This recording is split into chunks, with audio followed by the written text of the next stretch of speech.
जय जय दाता आनंद साईं, जय जय दाता आनंद साईं।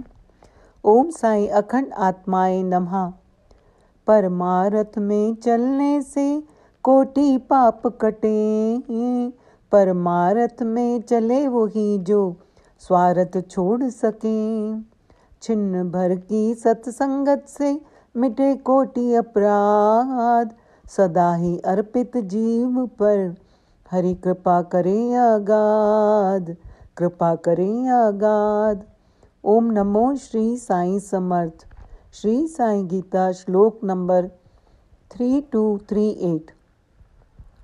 परहित के लिए जीना ही जीवन को सार्थक बनाता है।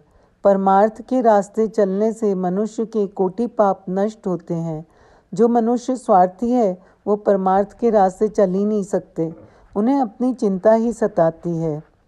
परंतु पल भर की सत्संगत से जीव के कोटि अपराध खत्म हो जाते हैं। जो ईश्वर अर्पित होते हैं उन पर श्री साईं हरि की अगाध कृपा बरसती है। आज आपको सत्संगत का एक बहुत ही सुंदर किस्सा सुनाती हूँ। सत्संग से एक सामान्य कीड़ा महान मैत्रेय ऋषि बन गया।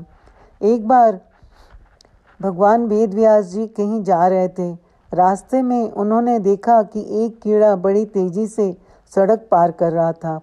वेद व्यास जी ने अपनी योग शक्ति देते हुए उससे पूछा कि तू इतनी तेजी से सड़क पार क्यों कर रहा है? तू तो नाली का कीड़ा है, इस नाली को छोड़कर दूसरी नाली ही तो जाना है।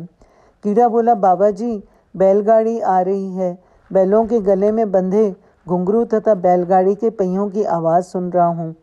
धीरे धीरे सड़क पार करूँगा तो कुचला जाऊँगा।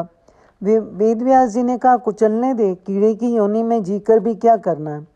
कीड़े ने उत्तर दिया, महाराज प्राणी जिस शरीर में रहता है उसमें ममता होती है। वेद व्यास जी को उस पर दया आ गई। वे बोले, बैलगाड़ी आ जाए और तू मर जाए तो घबराना मत, मैं तुझे योग शक्ति से महान बनाऊंगा। जब तक ब्राह्मण शरीर में ना पहुंचा दूं, अन्य योनियों से शीघ्र छुटकारा दिलाता रहूंगा। उस कीड़े ने बात मान ली, बीच रास्ते में रुक गया और मर गया।